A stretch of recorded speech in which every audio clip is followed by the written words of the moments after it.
Terima kasih untuk waktu dan kesempatan yang Kau beri bagi kami untuk bersekutu beribadah kepada Tuhan di tempat. Terima kasih untuk kelayakan yang sudah Kau berikan bagi kami untuk bersekutu bersama-sama dengan Engkau Bapa.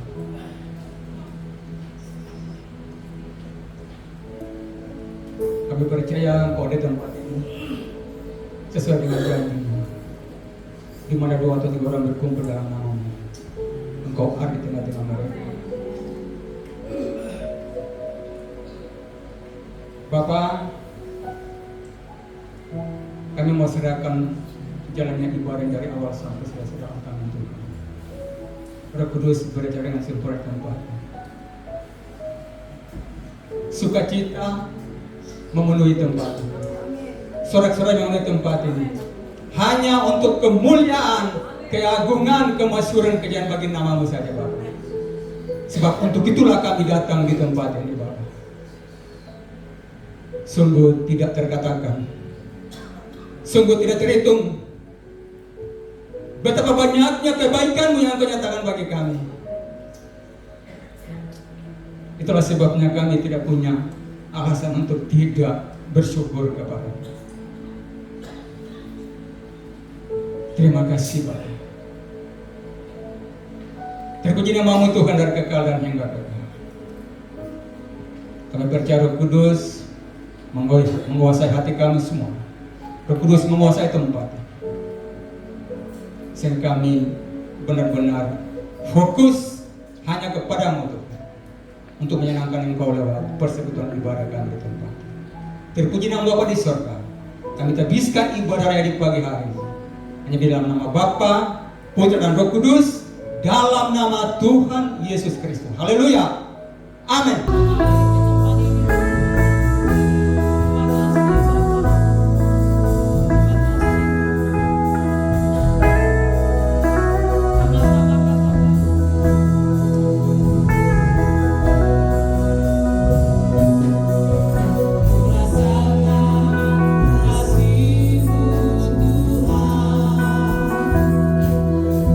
Ku rasakan kuasa-Mu Tuhan.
kejayaan hanya bagi-Mu buat selama-lamanya.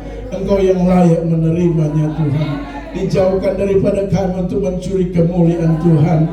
Kalaupun kami ada saat ini itu cuma karena kebaikan Tuhan.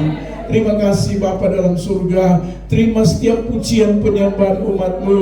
Terima setiap persembahan kami kepadamu saat ini. Biar persembahan kami ini benar-benar menyenangkan hati Tuhan, tapi juga mendatangkan berkat dalam hidup kami. Terima kasih Bapa dalam surga buat perkenanan Tuhan. Dan kami percaya Roh-Mu yang bersama bersama-sama dengan kami, sehingga kami percaya kami pasti diberkati oleh Tuhan.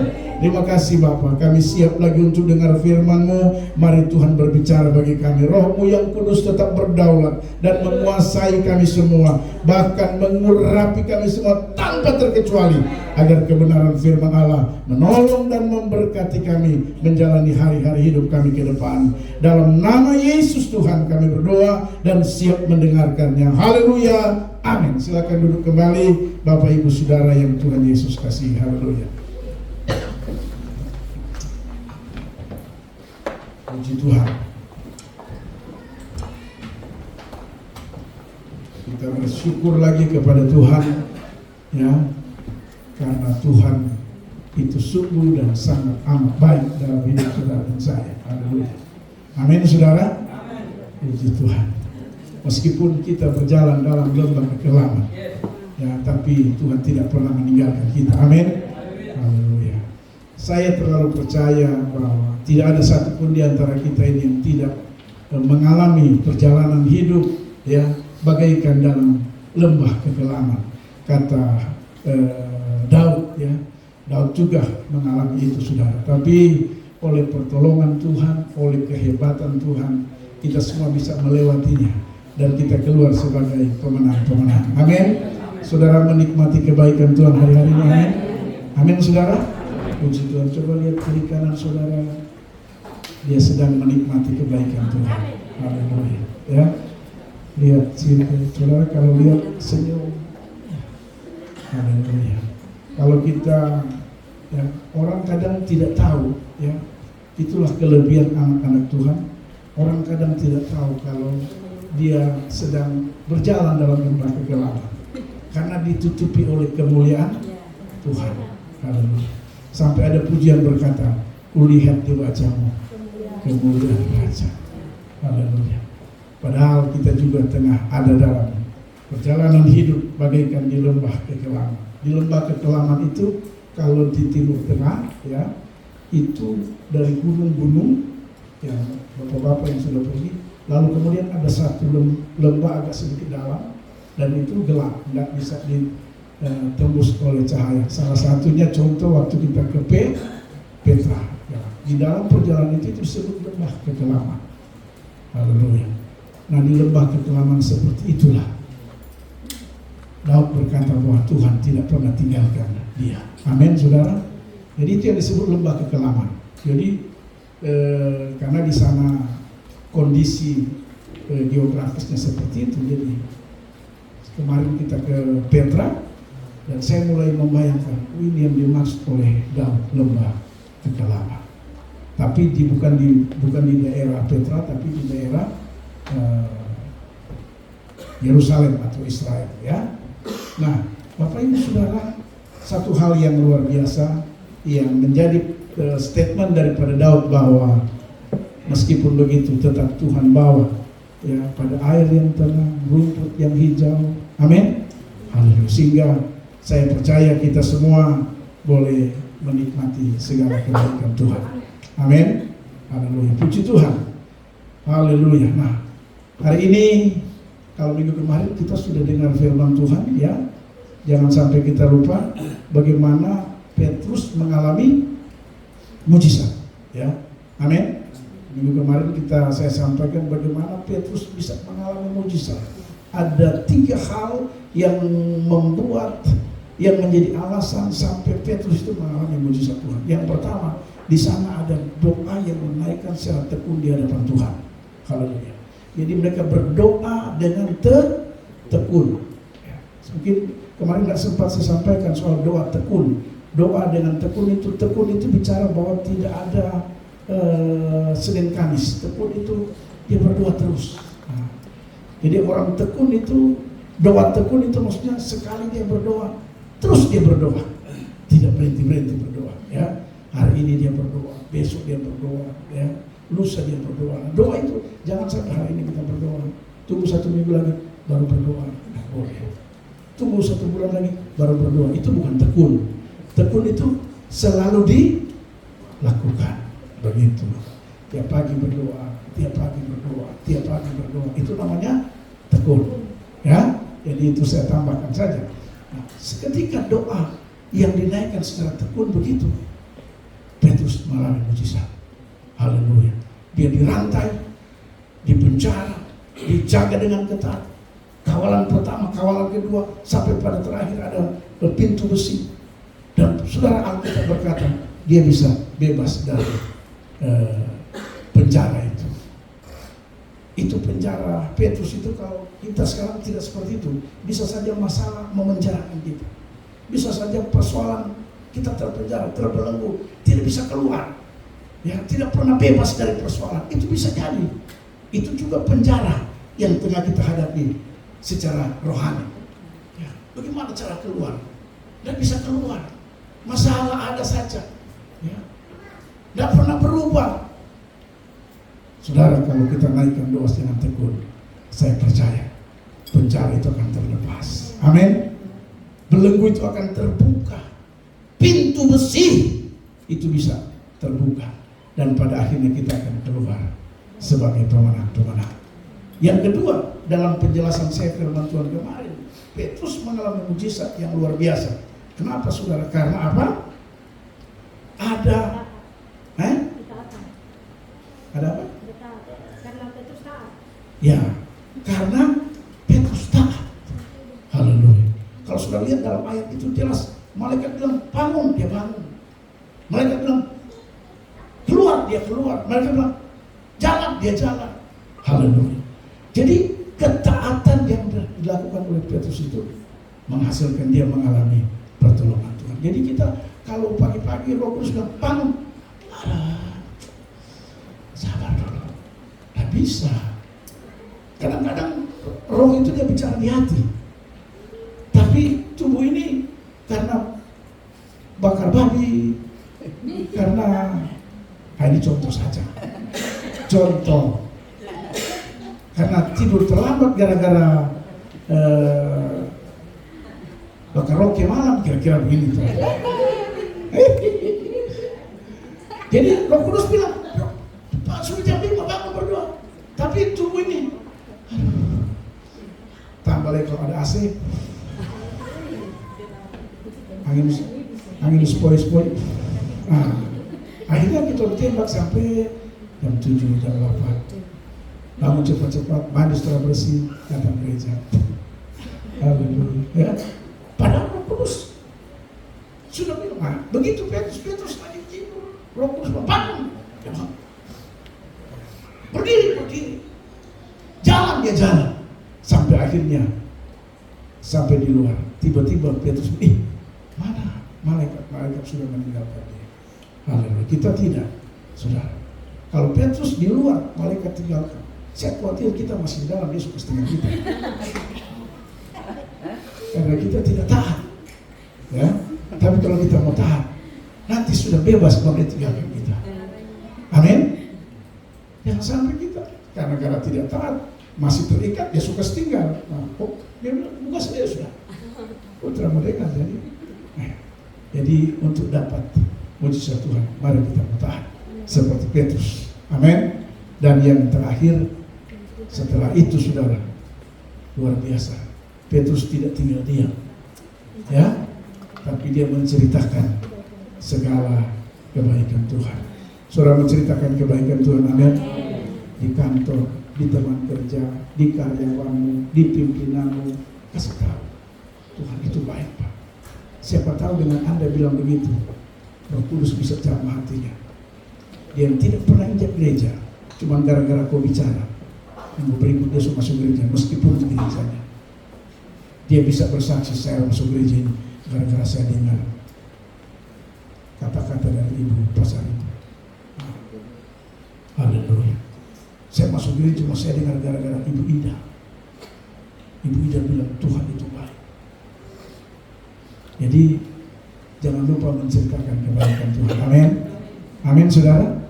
Haleluya. Puji Tuhan. Hari ini Bapak Ibu Saudara yang Tuhan Yesus kasih, saya ingin kita lihat kebenaran firman Tuhan di dalam Kisah Para Rasul pasalnya yang ke-17 ya. Kita lihat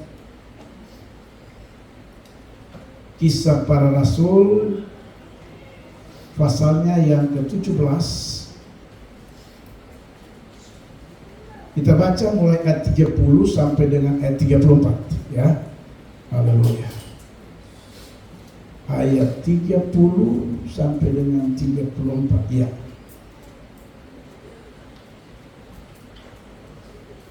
Ya, baik. Saya akan bacakan buat kita semua, Bapak Ibu bisa ikuti.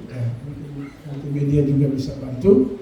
Kisah Para Rasul pasalnya yang ke-17 ayat 30 sampai dengan ayat 34. Demikian bunyi firman Tuhan. Dengan tidak memandang lagi zaman kebodohan, maka sekarang Allah memberitakan kepada manusia.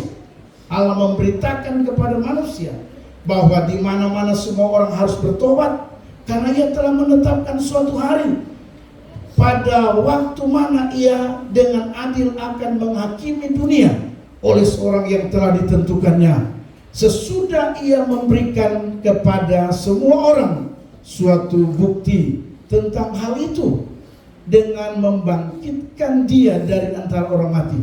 Ketika mereka mendengar tentang kebangkitan orang mati, maka ada yang mengejek dan yang lain berkata, lain kali saja kami mendengar engkau berbicara tentang hal itu. Lalu Paulus pergi meninggalkan mereka, tetapi beberapa laki-laki menggabungkan diri dengan dia dan menjadi percaya. Di antaranya juga Dionysius,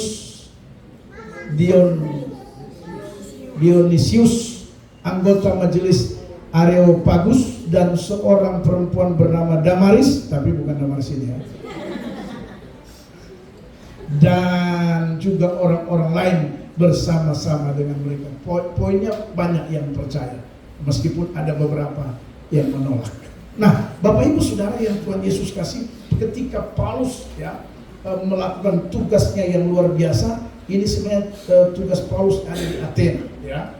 Dia ke Athena untuk memberitakan kabar baik. Dan perhatikan ayatnya yang ke-30 ya.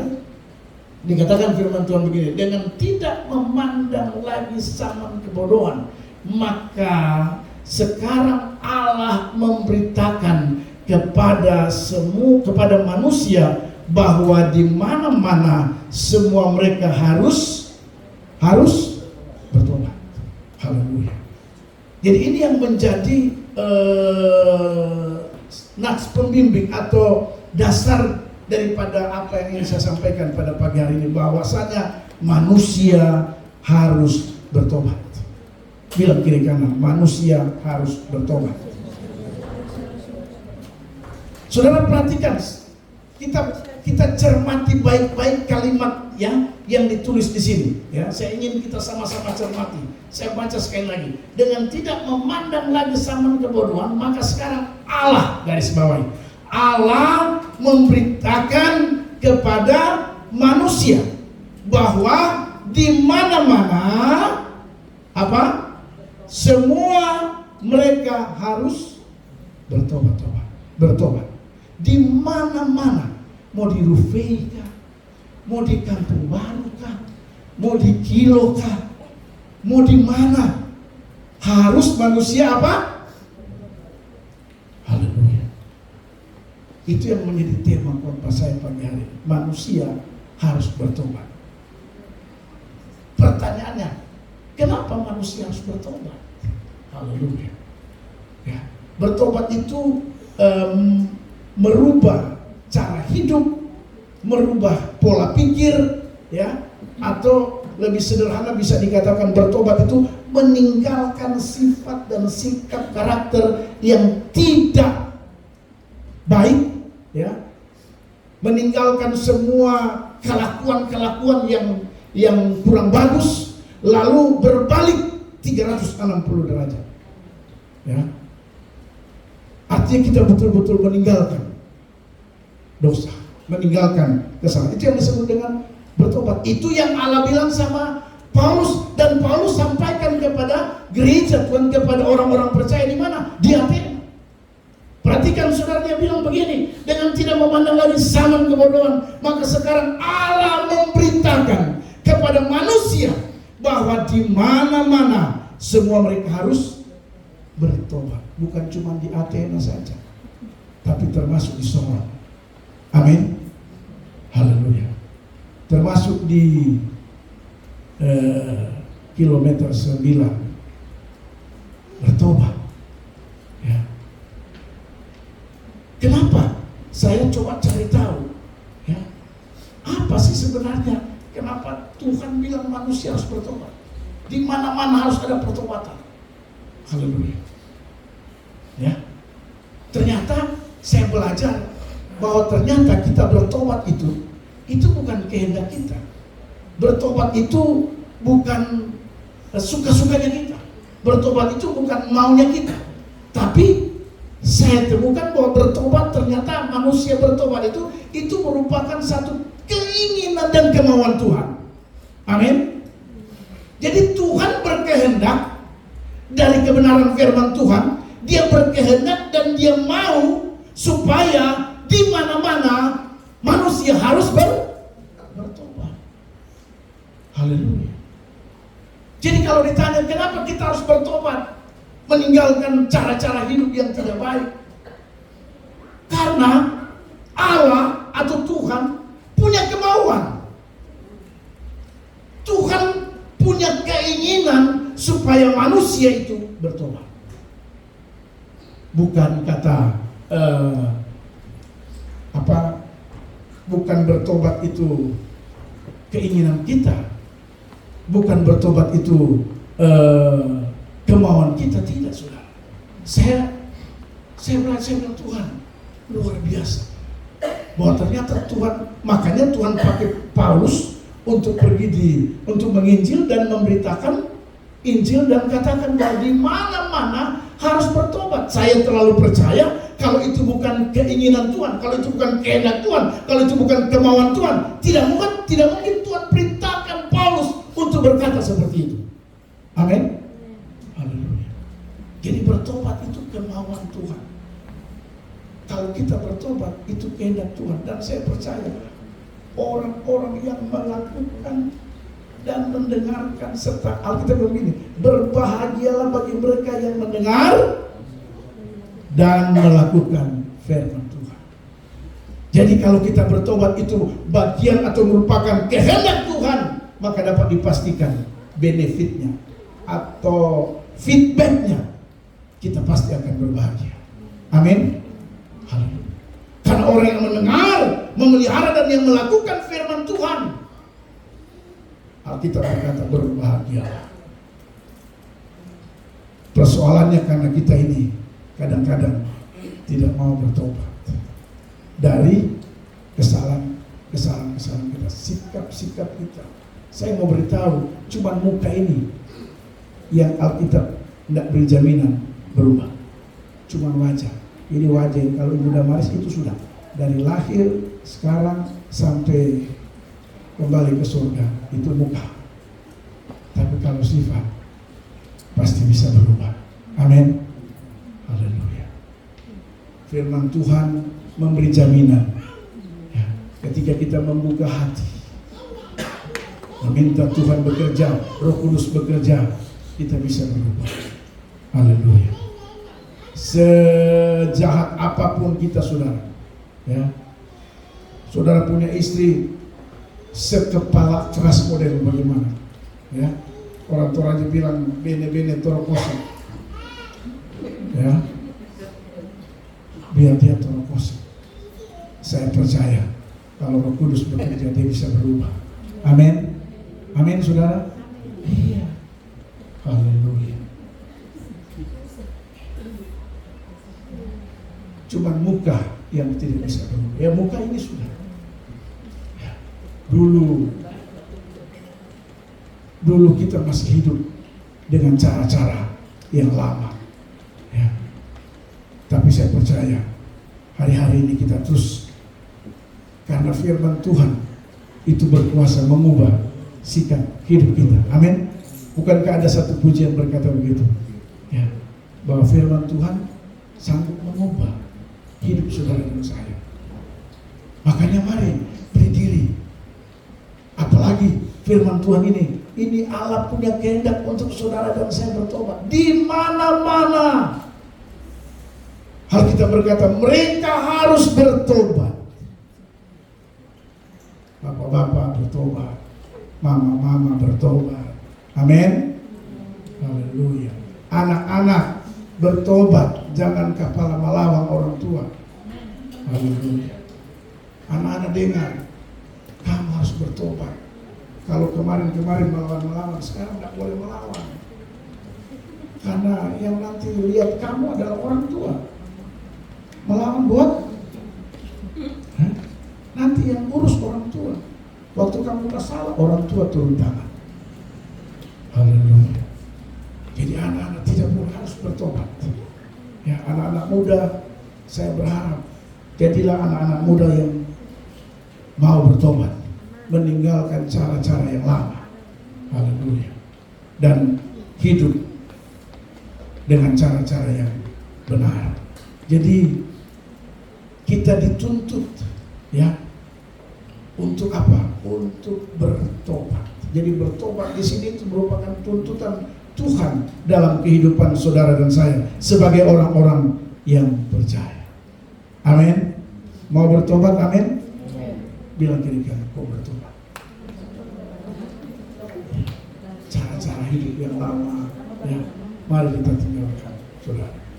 Bapak-bapak, apalagi bapak-bapak yang sudah pergi ke Israel, ya, jangan sampai pergi Israel, pulang Israel sama saja. Haleluya. So keluar uang puluhan juta, tapi tidak bisa merubah karakter kita. Haleluya. Tapi bapak-bapak yang ke Israel, saya percaya pelan-pelan mereka bisa berubah. Kalau belum berubah, pulang-pulang ke sana. Saya ingat Ibu Situmorang bilang gini, saya berdoa supaya saya mau pergi lagi. Akhirnya dia pergi lagi 2 kali. Kalau masih belum bertobat, pergi 3 kali. Haleluya. Ya, mari kita mau bertobat. Karena Alkitab bilang di mana-mana harus bertobat. Ya. Kenapa kita harus bertobat? Kenapa disuruh bertobat? Kenapa tuntutan harus bertobat? Bahwa ternyata memang Allah punya keinginan, Allah punya kehendak. Lewat Paulus, Allah bilang kasih tahu bahwa di mana-mana semua manusia harus bertobat. Haleluya. Jadi kalau kita bertobat itu dengan baik, itu Allah senang. Karena itu kita sedang melakukan apa yang menjadi kemauan Tuhan. Kalau kita lakukan apa yang menjadi majikan punya mau, saya percaya majikan kita akan sayang dengan kita. Amin. Haleluya. Coba Pak Simon, majikan bilang gini, Pak Simon, bawa saya 3 botol abu dari laut mati. Pak Simon bawa. Haleluya. Serahkan sama dia bos. Ini bos, 3 botol pasir laut mati. Saya pikir-pikir kenapa dia minta pasir itu. Kok pasir itu berkhasiat untuk melicinkan kulit yang mati langsung terkelupas, keluar kulit yang baru. Jadi ibu-ibu kalau mau suka kulit baru, berdoa supaya ke laut mati. Haleluya. Gosok itu muka, jangan penakut. Gate bilang yang darah tinggi tidak boleh masuk, langsung kita tidak masuk. Saya juga darah tinggi, saya masuk saja. Makanya lihat dia sutio begini. Ya, saya masuk saja, tidak ada apa-apa. Ya. Hanya beberapa pria yang masuk ke laut mati, salah satunya Pak Wanda. Tapi saya sudah kasih tahu hati-hati, jangan berkebas, masuk mata itu sakit. Saya baru turun, Pak Wanda sudah keluar, tolong mana air ya.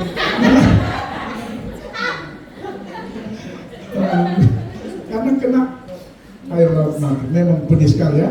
Pak Wanda itu saya juga mengalami, saya tidak kedua kali untuk. Jadi kalau mandi di sana itu bukan berenang. Kadang-kadang orang salah memahami. Itu bukan berenang di laut mati, tapi berenang. Jadi bedakan berenang dengan berendam. Berendam itu diam-diam. Kalau kau berenang, itu mata kena dan selesai. Salah satunya Pak Wanda pernah mengalami. Saya bersyukur dari semua pria Pak Wanda mengalami. Maksudnya biar jadi kesaksian bahwa itu benar apa yang saya katakan. Kalau kena di mata, itu pedisnya minta ampun. Harus segera di. Haleluya. Jadi Bapak Ibu Saudara yang Tuhan Yesus kasih, mari. Poin pertama yang ingin saya sampaikan kepada kita, bahwa kenapa kita harus bertobat. Ya, bertobat itu penting. Kenapa? Karena itu menjadi sebuah kehendak Tuhan. Haleluya. Kalau bukan kehendak Tuhan, ngapain juga Tuhan perintahkan Paulus untuk sampaikan kepada gereja Tuhan, jemaat Tuhan yang ada di Athena, supaya mereka semua harus bertobat di mana-mana. Haleluya. Di Toraja bertobat. Selamat datang, ada kita jemaat dari Toraja datang, Bapak Ewin dan Mama Ewin. Ya, tidak berubah Bapak Ewin dan Mama Ewin. Ya, haleluya. Di mana-mana bertobat. Ya. Jangan kata bertobat cuma di gereja saja. Tidak. Tapi Alkitab bilang di mana-mana. Jadi termasuk di Asbah, kampung Asbah bertobat. Haleluya. Jangan di luar bertobat, di Asbah tidak bertobat. Haleluya. Jadi di mana-mana bertobat. Di Kilo bertobat. Semua tempat kita harus bertobat. Kenapa? Karena bertobat itu dengan baik, yang saya temukan dari kebenaran firman Tuhan, itu menjadi keinginan Tuhan, kemauan Tuhan untuk saudara dan saya bisa bertobat. Dalam rumah tangga juga suami bertobat. Haleluya. Sayang istri. Ya. Saya mau tanya, maaf buat anak-anak muda sekarang. Saya mau tanya buat suami-suami. Semua suami-suami yang ada hadir sekarang ini, kok masih kau pijit-pijit ke istri sekarang? Kasu tidak? Hah? Masih. Suami? Simon? Tiap hari. Simon tiap hari. Jangan sampai perasaan lain. So hilang rasa gara-gara. So umur, anak so besar, terus Anda sudah hilang rasa. Bertobat. Sampai Tuhan datang, rasa harus tetap. Bila perlu. Haleluya. Kalau lihat yang lain rasa muncul, lihat istri rasa hilang, tidak bisa. Haleluya. Mentang-mentang uang sudah ada, mentang-mentang sudah banyak uang. Makanya juga istri-istri bertobat, berganti yang bagus, pakai lipstik sedikit,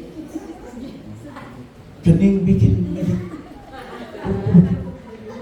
baik-baik sedikit, supaya laki-laki kalau sudah banyak uang datang rumah lihat model begitu juga.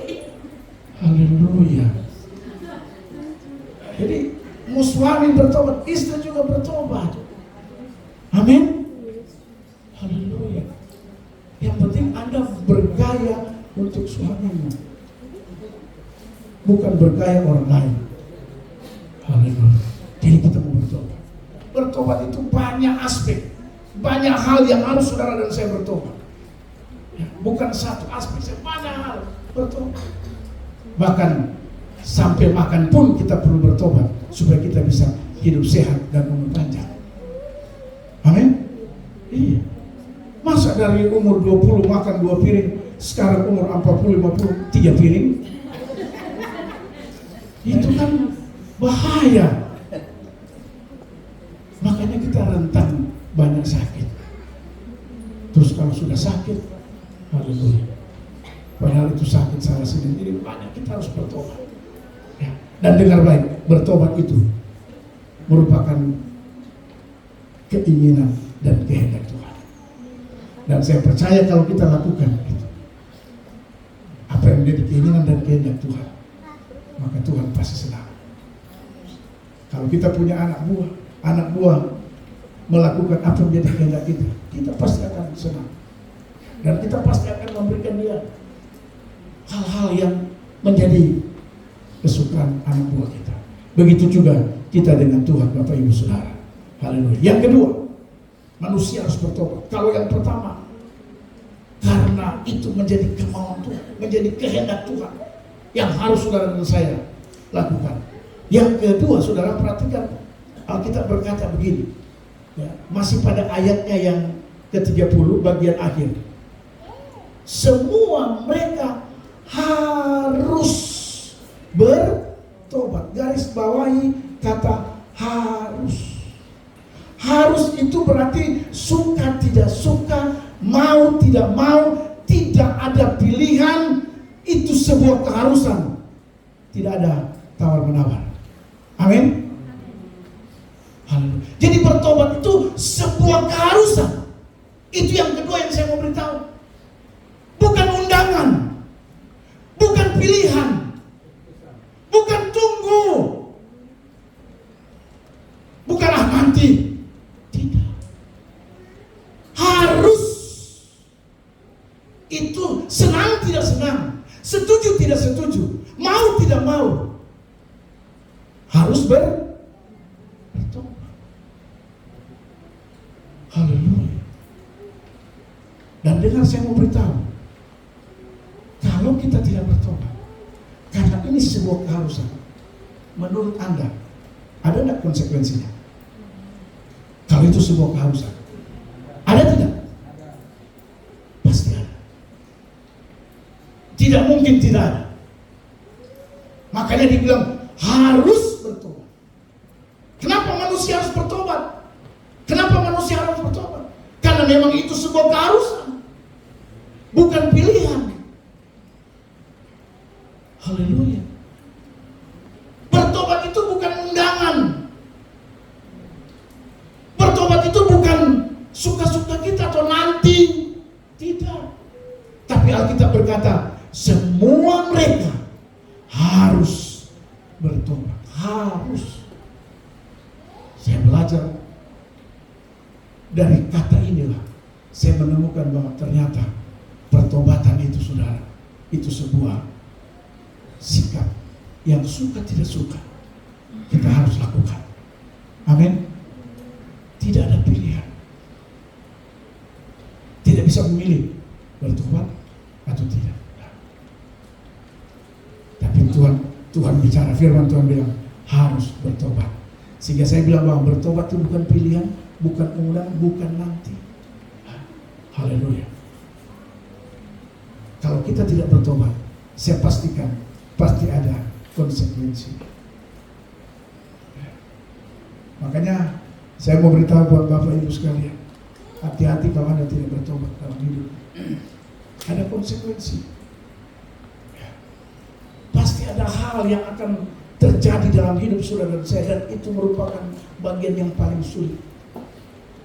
Dan untuk keluar dari kesulitan itu bayar harga mahal. Harga yang Anda harus bayar itu cukup mahal. Makanya saya bilang, Tuhan, saya tidak mampu untuk membayar harga yang terlalu mahal. Saya mau bertobat. Haleluya. Banyak orang harus bayar harga yang mahal.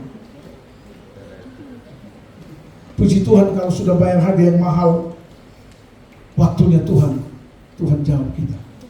Tapi sudah bayar harga yang mahal, belum juga. Karena memang harus waktu Tuhan. Amin. Harus waktu Tuhan. Bapak Ibu. Jadi karena bertobat itu merupakan keharusan, bukan pilihan. Bukan kadang-kadang kita bertobat itu nanti.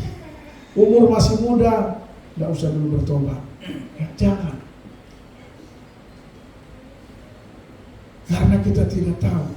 Dengar, saya mau beritahu, kecelakaan malapetaka, maut hanya selangkah dari hidup kita.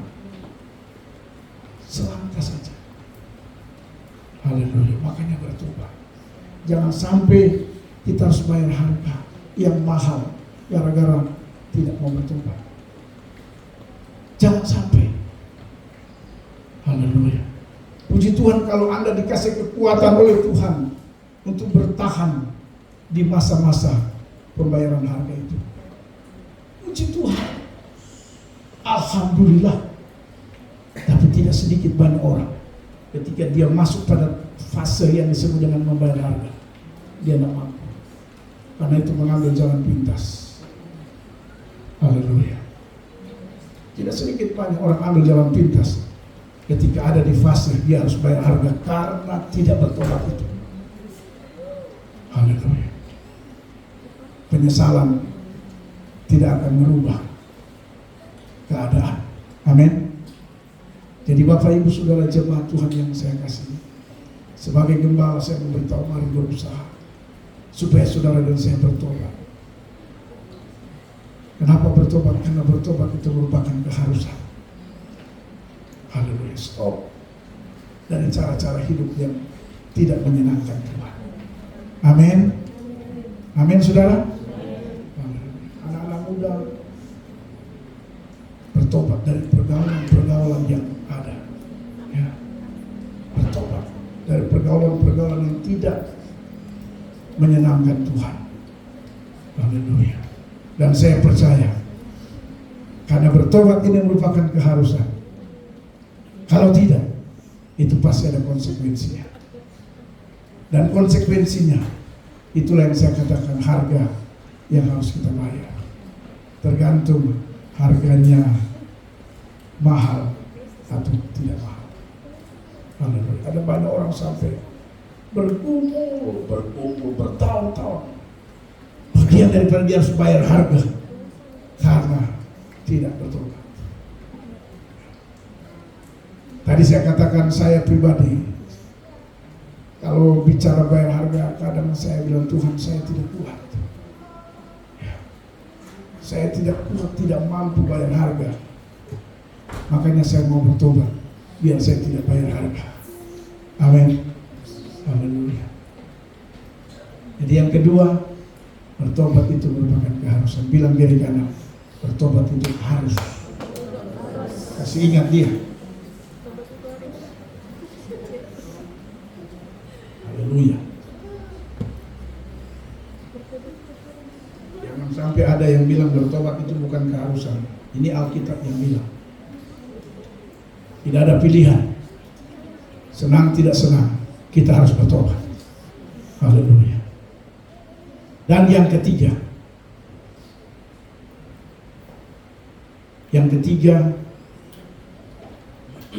kalau yang pertama bertobat adalah kehendak Tuhan. Yang kedua, bertobat itu harus.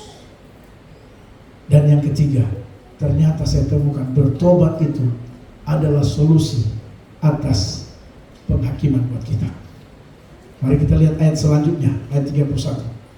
Karena ia telah menetapkan suatu hari, tidak ditentukan hari Senin kah, Selasa kah, Rabu kah, Minggu dan lain, tapi ada hari yang ditentukan. Perhatikan, karena ia telah menetapkan suatu hari pada waktu mana ia dengan adil akan menghakimi dunia, menghakimi saudara dan saya. Jika kita tidak bertobat, maka saya catat poin ketiga, ya, manusia harus bertobat. Kenapa? Karena bertobat itu solusi kita bebas dari penghakiman. Itu yang saya bilang, kita tidak bayar harga, Pak. Haleluya. Tapi kalau Anda tidak bertobat, Anda akan dihakimi. Dan dengar baik, kalau hari itu datang menghakimi karena tidak bertobat, jangan Anda menyesal. Haleluya. Tiba-tiba kaki tidak bagus karena tidak bertobat, celaka, patah kaki. Yang tadinya jalan lurus sekarang jalan.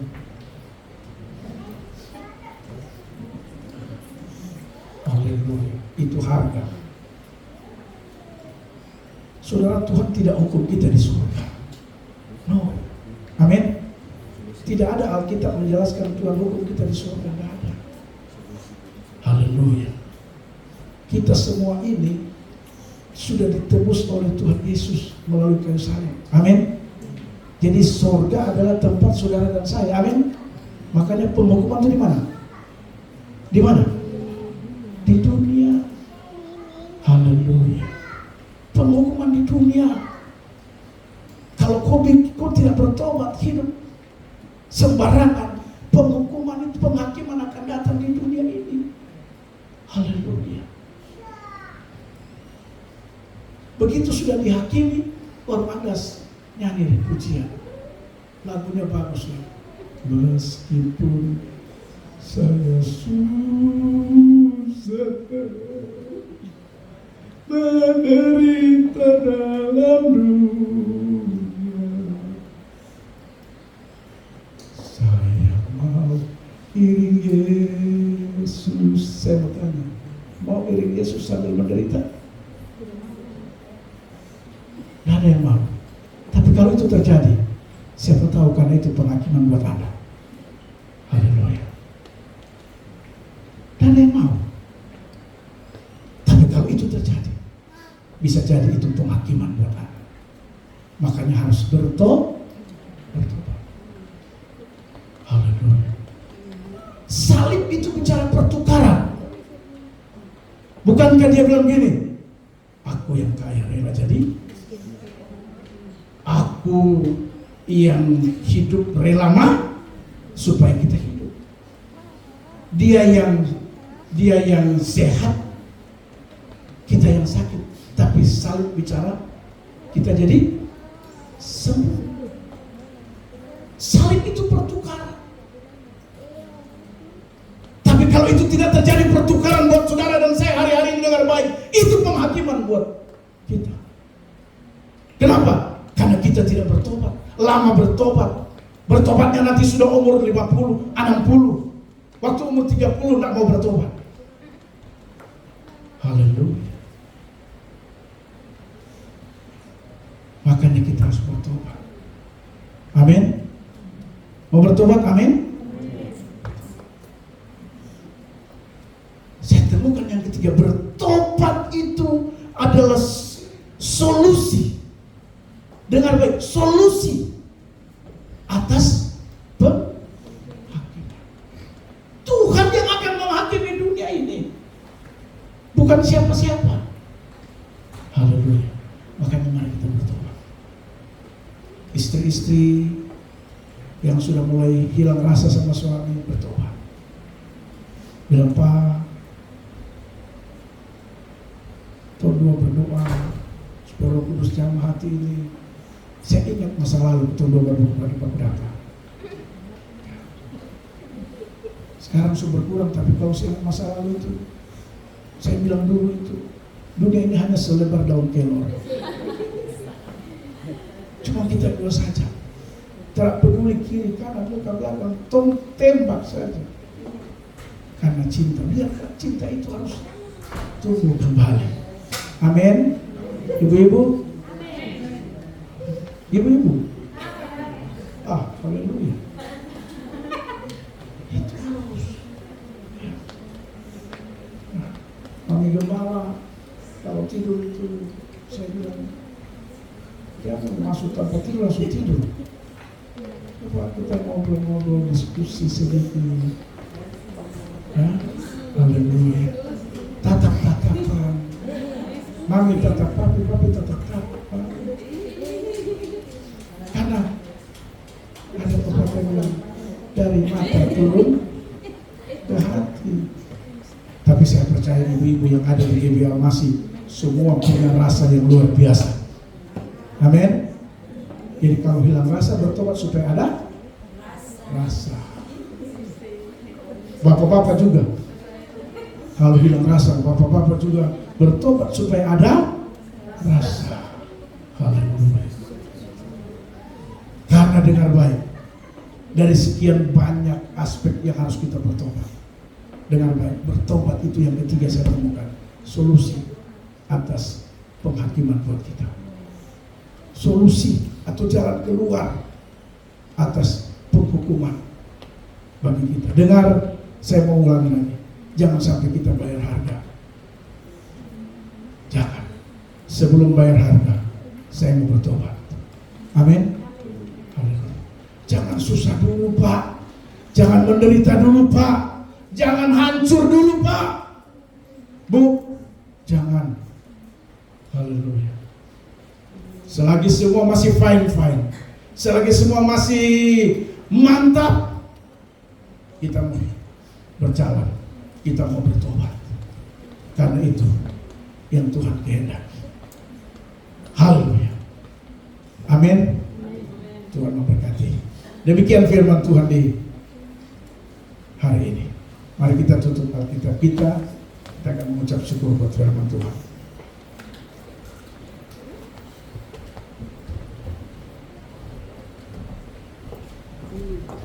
Haleluya.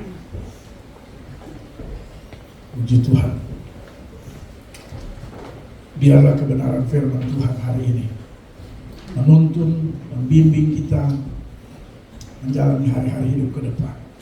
Satu kata kunci firman Tuhan pagi hari ini, kita harus bertobat. Amin, saudara. Kita harus bertobat. Saya harus bertobat. Saya ingin sebelum kita berdoa, sama-sama dengan saya dengan suara keras katakan, saya harus bertobat. 1, 2, 3 sama-sama. Lebih keras lagi. Saya harus bertobat. Mari kita semua bangkit berdiri di hadapan Tuhan. Haleluya. Kita nyanyikan pujian selidiki aku. Haleluya. Terima kasih. Mari kita semua haleluya.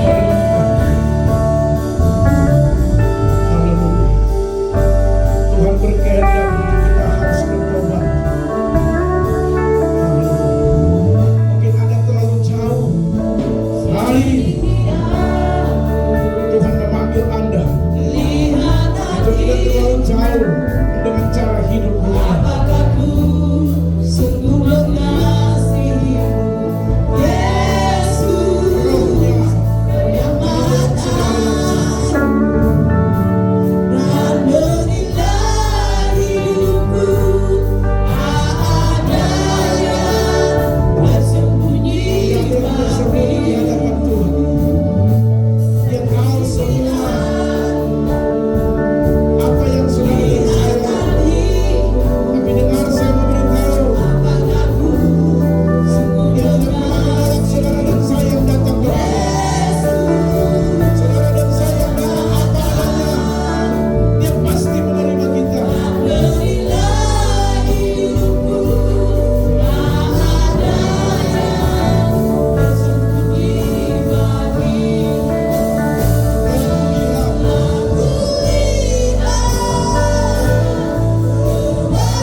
Buat kalimat khusus kepada Tuhan dan berkata, Tuhan, saya mau bertobat dalam hidup ini. Sudah di tempat kursi saudara, Tuhan mau mendengar suara hati dan berkata mau bertobat di hadapan Tuhan. Tuhan tidak menolak ketika saudara datang kepada. Dia menerima kita apa adanya. Dia siap mengampuni saudara dan saya. Haleluya. Dia tidak pernah menolak engkau datang dengan segala keterbatasan, kekurangan, keberdosaan kita, saudara.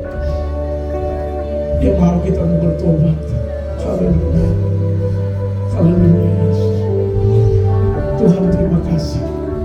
Mari buka hati saudara, renungkan firman Tuhan, pandang Dia, buka mata hati saudara dan lihat Yesus. Haleluya. Terima kasih Tuhan. Haleluya. Semua kita selidiki aja Tuhan, lihat hatiku, apakah ku sungguh mengasihi. Jangan kita mengasihi hanya cuma dengan kata-kata saja.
Pada akhirnya Kau dapati kami tetap setia kepadamu. Dengan segala keterbatasan dan kekurangan kami Tuhan, kami mengaku jujur di hadapan-Mu Bapa. Kami terlalu banyak salah Tuhan. Tuhan, kami mau bertobat. Terima kasih buat kebenaran firman. Meteraikan firman-Mu yang baru saja hamba sampaikan saat ini, bahwa kami itu lebih dalam lagi mengenal dan tahu akan apa yang Tuhan kehendaki dalam hidup ini.